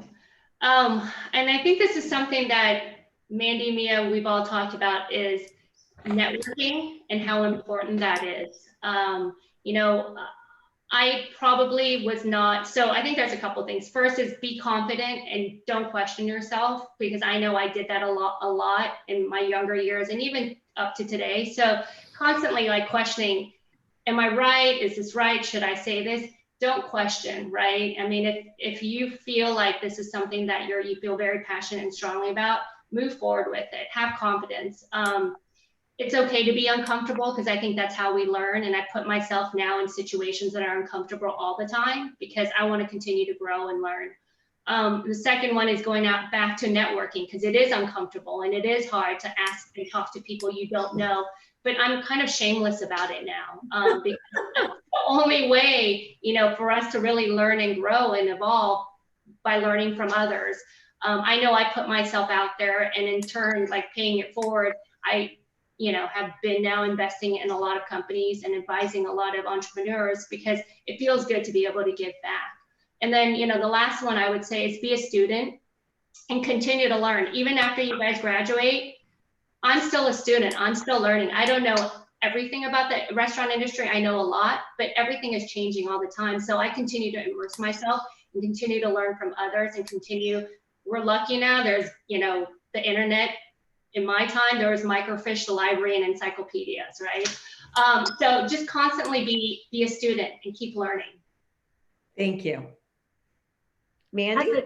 I would echo that and say be super gutsy, because here's the thing, people love other people who are passionate about something. For a long time in my life, I didn't want to come across as like too much. I wanted to be cool. And what I recognized was it's much more compelling when someone is excited about something and doesn't care about how they're coming across necessarily, or if they're being too much or too excited. And so I would just say to be super gutsy. And then a little mantra that I have is to do it anyway. So like, I met a mom once and she said that she felt uncomfortable going in the ocean because she didn't like the way her body looked in a swimsuit. And the mantra that I said is do it anyway.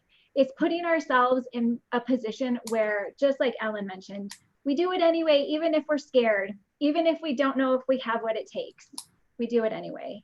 And I think that has really served me well, just showing up and being okay, being uncomfortable in new situations. Thank you, Mandy. Mia? It's awesome. Ellen and Mandy has like the best take-home message there already. So I would just add that you will be surprised how much people want to help someone who is willing to ask for help. So, you will really be surprised. Sometimes you think like, oh, this person is a big shot. This person is a multimillionaire. This person is this successful. Will they even, answer my question? Just ask. You will be surprised. And that's how it has been with the business, the startup, and the mentors or advisors that I have been able to actually get for the company, or the long-term relationship that we have built over there. Thank you very much, ladies. Okay, now we have some activity. We are going to break the audience, all the attendees, into 10 different breakout rooms. And during that breakout room, you have 2 jobs to do. One is you need to share among each other. What was a golden nugget that you heard tonight? What was an aha moment? What sparked your mind? What is something that you're going to take away tonight and do tomorrow or the next day? What did you hear that was just, that made sense to me? So I want you to share that with each other. And then I want somebody to be a spokesperson for that breakout room. And when we all come back together as a group, I want you to share 1 or 2 of those, or what you heard consistently. So you will meet for 8 minutes. You will get a 1-minute warning. And then you will all come back together as a group. And then your one person will share out what they heard. And I truly hope that you will figure out who's going to be the spokesperson really quick, so that you're able to really share with each other what your learnings were for this evening. Carol, if you would please do your magic and break everybody off, we would appreciate it.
We are the first to came back. Yes, you are. You're the first group to arrive, Mia. Thank you. You're doing great. It takes a while to get back from the cloud. Good class that you have and great conference that you put together, Frank. Thank you, Mia. We learned a lot. I would say I learned a lot myself from everybody. So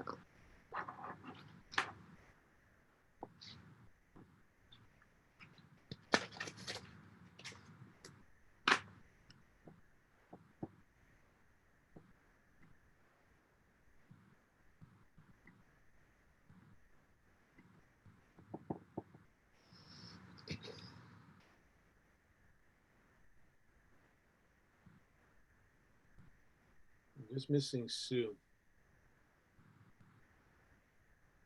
There she is.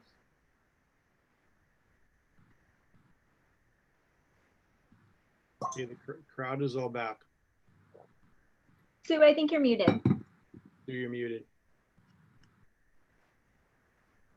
Carol, how many breakout rooms did we have? So we had 8 breakout rooms total. Okay.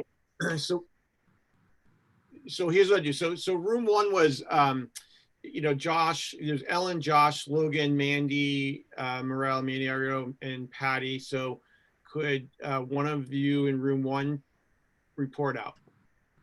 I nominate Josh. Okay, Josh, go ahead. I think what I took from this so far was that it came from Ellen, and it was don't question yourself. I found it really helpful as a college student. Like when I walk into certain situations, for example, at an interview, and I was like, I thought I had planned out what I was going to say, and I started questioning myself. And I think that was like one of those things where like this would have been super helpful. Like, don't question yourself, walk into it with confidence, because I think those go really hand in hand with each other. And I think that like in the future, because I want to do something with entrepreneurship, I think when I start to question myself, that's when we start like making errors. And I think that was something that was super helpful because I've never heard that. And I've heard like networking and doing those things and being confident, but never to not question yourself. I thought that was super helpful and super important. Great. All right, room 2, Kylie and Marissa. So Kylie, do you want to report out? Yeah, absolutely. So we just kind of discussed our main takeaways were number 1, you have to go after things that you might not feel qualified for. And then including that, just to push yourself in ways that get you out of your comfort zone, because that's where you grow. And then secondly, I guess were surprised to hear how or I guess the positives that COVID has brought in, you know, we had been expecting it would be negative, but you guys mentioned a lot of positive ways that you guys have benefited from this and innovated and learned. So that was really encouraging. Great, thanks, Kylie. Hey, room 3, Caitlin, can you report out? Hi, everyone. I just want to thank you guys too for this conference going on. I really appreciate it, even though we're all in our homes. I find a lot of value out of it. So I found it really interesting about the venture capitalist thing and women. So I have a boyfriend who's in business and we've been trying to kind of make that work, but I also do want to do my own thing and I want that to work. So it's kind of motivating to like try and push through some barriers that may be there. And just keep going with that. And my group mates and I talked about like the importance of being gutsy and just like getting over those fears and the initial like meeting people for the first time, and just it gets easier once you do talk to them. So thank you. Hey, room 4 was Carla, Connor, Courtney, Kenton, Irina, Mia, and Sarah. Yep. I'll share what we talked about. So we basically just talked about experiences among the women in our breakout room. And we also brushed on the venture capitalist point, how there's not very many venture capitalist women, that is a key step in facilitating more funding for female entrepreneurial businesses. And on another note, a huge gold nugget that I took away personally was that your entrepreneurial journey will not be smooth steps all the way. You can jump around all over the place, especially with what Mandy shared. You could literally just end up in all kinds of places, but you know, it works out in the end. Your priorities change with life, and yeah, God is good. So good stuff. All the time. Perfect. Thank you. All right, and then room 5, we have Leave him. Leave him. Katie, Palmer, Soph, and Sue. So, who wants to go? Katie, you want to go? I think Terry's on mute. She's talking. Oh. Oh, I thought I was There you go. unmuted. Sorry. So we Okay, had 4 sure. golden nuggets, guys. We found that just do it was impactful and just an encouragement for us to get out there and do what is needed, and to balance our values with caring was important. So you can't do it on your own. You have to ask for help. Sophia was saying that networking was going to be so important to her in her next role as she finishes up her undergrad work. And for me, it was GBED. I just thought that was amazing. Get better every day. So those were the nuggets we took away, and we appreciate you guys for really sharing from the heart. That was awesome. Thank you. All right, and then room 6 was Ava, Myra, Marissa, Tammy, and Tanya. Who's one?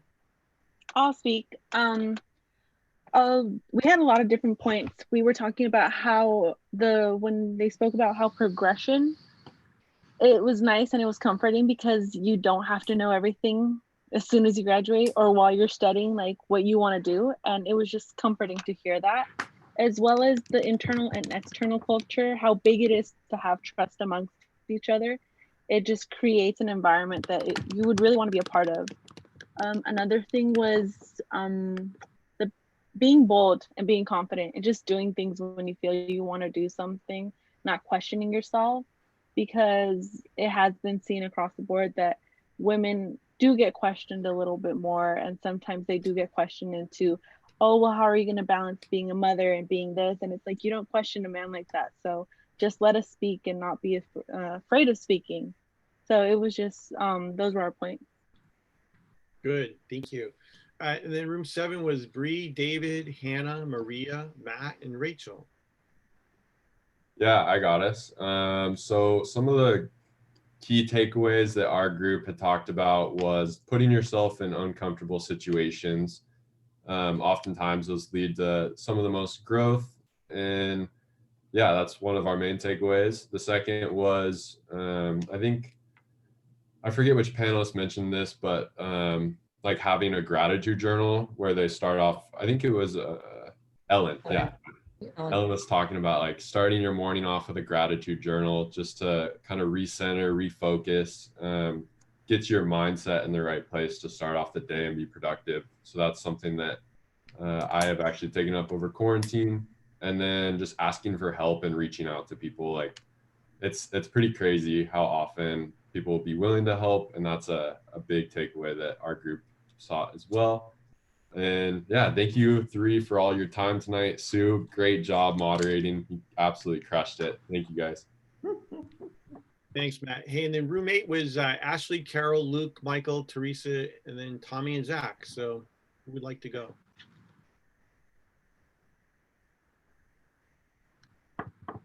Ashley?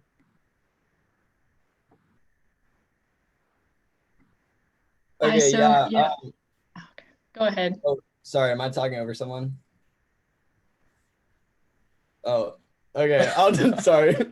Yeah, what we found like most interesting was just like the idea of just like networking and just like expanding beyond just what you learn in school, you know, and really just putting yourself out there, you know, going for things that you don't think you'll get, and really just like sending it, honestly. So yeah, that really struck us. Good. And then Sue, that's everybody. So So what I wanted to do is I wanted to ask Ellen, I wanted to ask Mia, and I wanted to ask Mandy, because they are both, all three of them are in a concept of a growth mindset, always wanting to learn. What did the three of you learn during this whole process? What did you hear? What was an aha moment for you, that golden nugget? Well, I love the G-bed, which we all know is such a gem. But what I have to really, really hone in on that I learned happened actually before this call. And that was when we did a pre-call with all of us who are going to be talking tonight. And what I have to tell you all is that what I have found in my career is that women are so open to supporting each other. And so we were talking about each other's kids and our experiences as entrepreneurs. And it was just this sense of like, we want to keep in touch after this. It's like the perfect example of networking and encouraging each other. And I was just really reminded in our conversation tonight that women in the workforce want to support each other. Women have been my biggest cheerleaders. Women have been how I've gotten all of my best opportunities over the course of the year. And so often the conversation is that we're competing against each other. And actually that is completely opposite of my experience. And so I was just really reminded that women are some of the best supporters and will give you some of your best opportunities throughout your career. So one of the things I learned, and I was sharing our breakout room with Josh, because he mentioned about don't question yourself. And one of the things that I have to keep reminding myself, because again, it was, I had said, being on this panel with Mandy and Mia and Sue, you guys are phenomenal women. So I'm thinking to myself, like, who am I to come here and tell this people what I know? And so it goes back to, it's a reinforcement of I'm learning, don't question myself. I'm giving that advice, and yet I'm doing it too. So it's a good reminder for myself that, like, we all have something to offer. We should all be supporting one another, like Mandy was saying, because honestly, that's how we're propelling this movement. It doesn't matter, and for the men out there, I'm so impressed, you guys, that there's so many men in this group. And I'm so like, it warms my heart, because honestly, when you think about this movement of women becoming are seen as equals, we can't do it on our own. We could talk about it in our bubble. We can complain. We could talk about what we're going to do,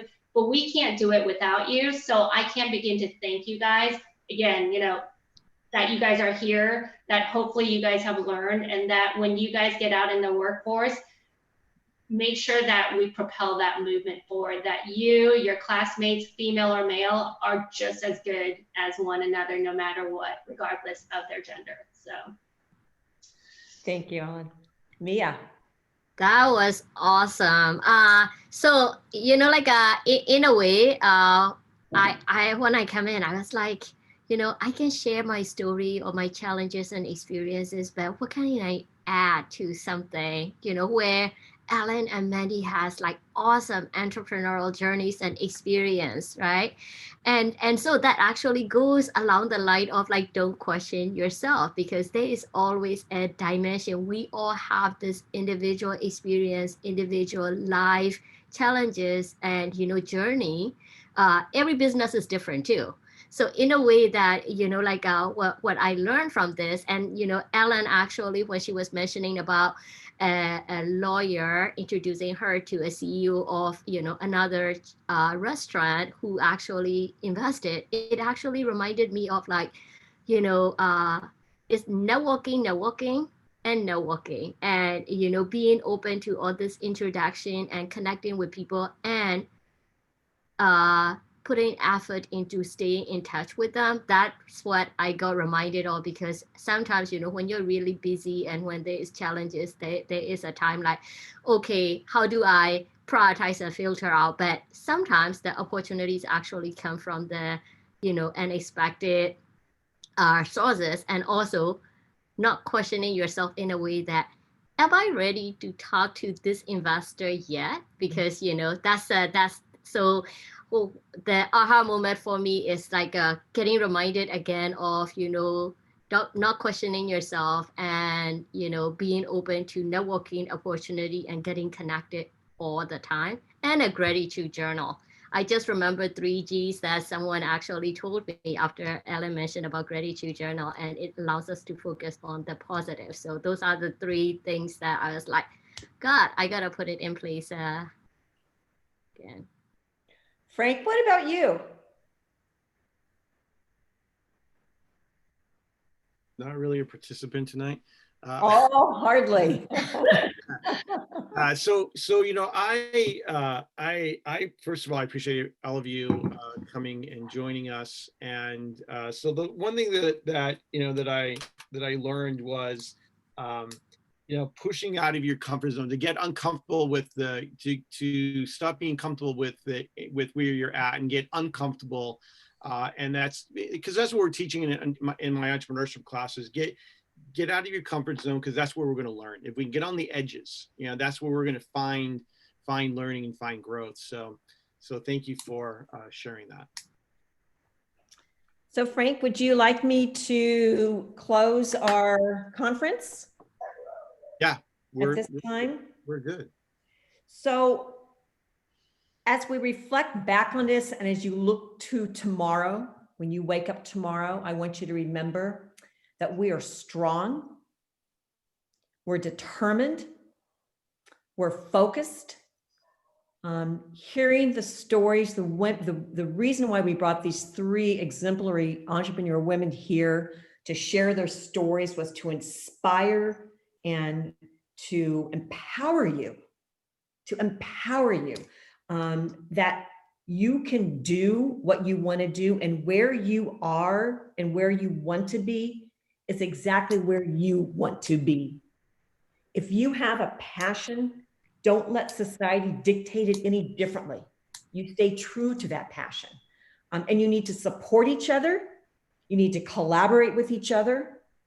And you need to live every moment which makes you happy, fulfilled, which makes you who you are. Realize your passion, grab onto it, hold it, move it forward, own it, and live it.